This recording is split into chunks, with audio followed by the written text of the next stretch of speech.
Dr. Nidhi Khare. In my previous lecture, I talked about the connection between strategy and innovation, which was just an introduction to the topic. Now today I am going to discuss about this link in detail. Now, as you can recall, in the previous lecture, I talked about the focus of strategy, the goal of innovation, and then we learned that innovation is clearly an instrument of strategy, and innovation is an essential creator of future value of every organization. Now let's translate these ideas into action and explore a framework we can use to link strategy and innovation from the implementation perspective. Now for this we need to understand the framework. What should we do first? We have to take action. We have to design and implement. So you need to design and implement the strategic model. The first element in your master plan describes the connection between strategy and innovation in a way that will constitute an implementable and manageable process. Now, because this part of your plan relates to strategy, you have to focus first on understanding the outside environment in which your organization is competing, because what happens outside defines a context in which your strategy must necessarily play out. So then you need to take action, and for taking action, it means you need to design and implement your strategic model. Now Brian Kaufman and Langdon Morris have developed an approach to help you think through these strategic questions, which they call strategic modeling.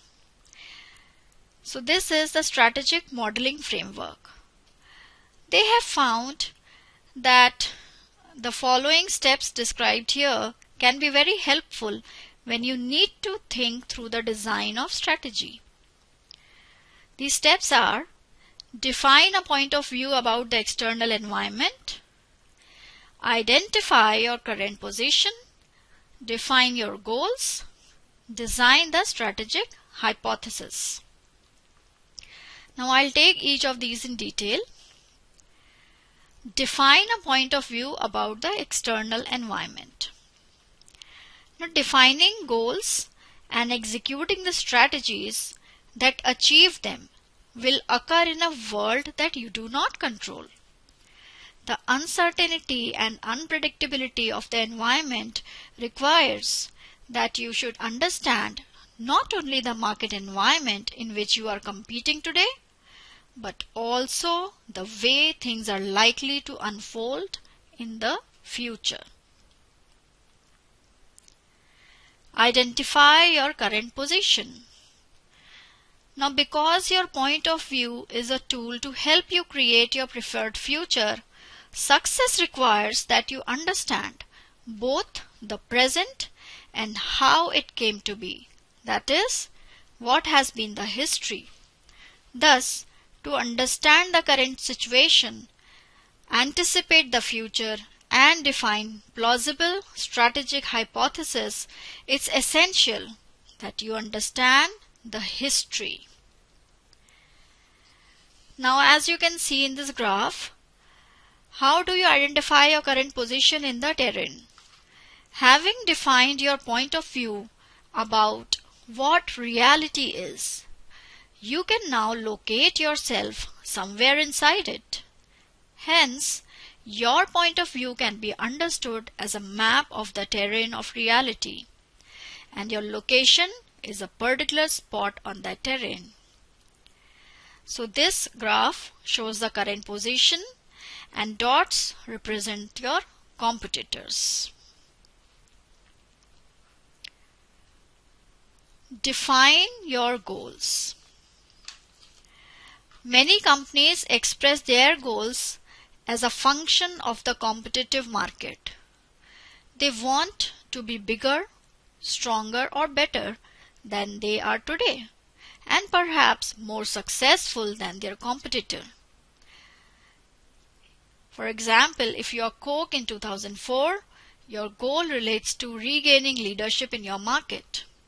So you need to define your strategic goal. Now let's take a look at the graph. The strategic goal. So what is the preferred position? It's showing what is going to be your preferred position. Design the strategic hypothesis. It's one thing to have a goal, but something else to attain it, and something else again to remain there. Now, to get from your current location to your preferred one will require a journey of some sort, and the nature and character of that journey describes much of the work you need to accomplish. And then, retaining your desired position usually requires an enduring strategy to prolong your success.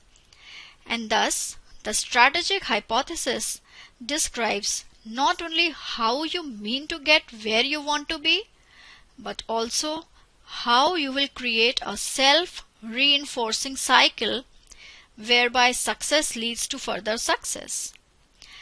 We saw this graphically previously. So it's often helpful to express this work in the form of a hypothesis. I hope you know what is a hypothesis. Like we say, if we do this, then the result will be that. So this is what is an hypothesis. What is a hypothesis? And here, this is what we call strategic hypothesis. So this graph shows the strategic hypothesis, how we'll get there. The arrow is showing the preferred position. Now let's talk about,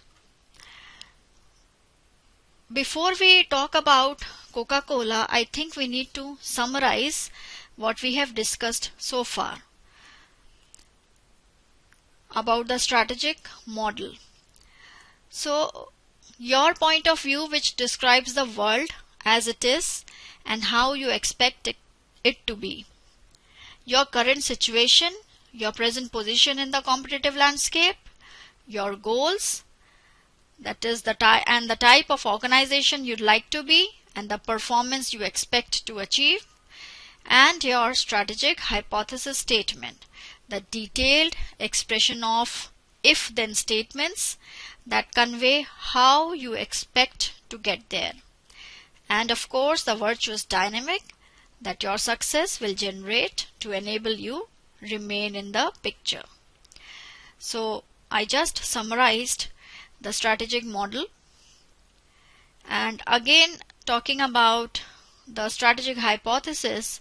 So because you mean to create a sustainable proposition, your hypothesis will be more than just an action item or a list of actions.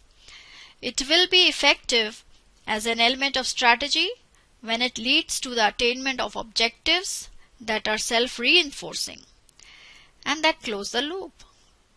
Now, for example, if developing higher quality products leads to more profits, then those profits can be plowed back into still further quality improvements. And so it becomes a self-sustaining cycle, which, by the way, is the strategy that both Toyota and Honda followed to attain world automotive leadership. So I hope all these points are clear to you, and I also summarized the model once again for you. Now coming to the example of Coca Cola. So let's look at the challenges faced by Coke to see what this tells us about the strategic modeling approach itself. Coke focused so wonderfully on its critical core product that it didn't notice the world changing around it, and its growth slowed to a crawl. The situation could therefore be stated simply enough as the world changed but we didn't. The strategic goal for CEO Neville Isdell was therefore to return the company to a growth trajectory and get its stock, which had dropped half its value in the preceding 5 years, performing at a level comparable to its main competitor, Pepsi.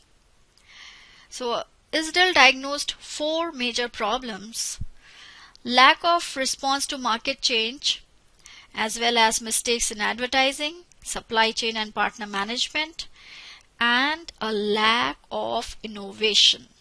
He specifically attributed the lack of innovation to the company's culture, which, much as Gerstner described, grew complacent as it grew sophisticated. The fear of failure set in, and as people became unwilling to risk mistakes in pursuit of innovation, innovation stopped. Isdell set about to change Coke, his hypothesis being that fixing the 4 root problems would return the company to market leadership. But unlike the turnarounds at Apple and IBM, he was not so successful. When he retired in 2008, Coke's stock price was not substantially higher than it had been 4 years earlier when he publicly identified the 4 causes of the company's demise. It would seem then that the sophisticates outlasted the CEO. But students, that might not be correct. Coke was indeed on the rebound until the financial collapse of 2008, when the value of the company dipped again as the entire economy slumped.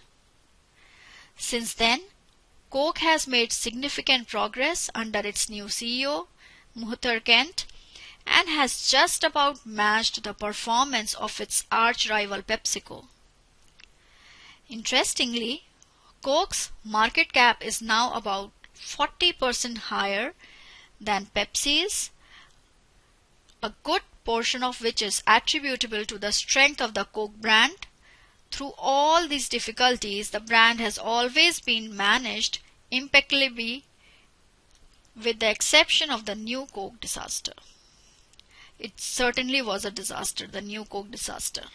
And brand management remains one of the company's most successful and important competencies.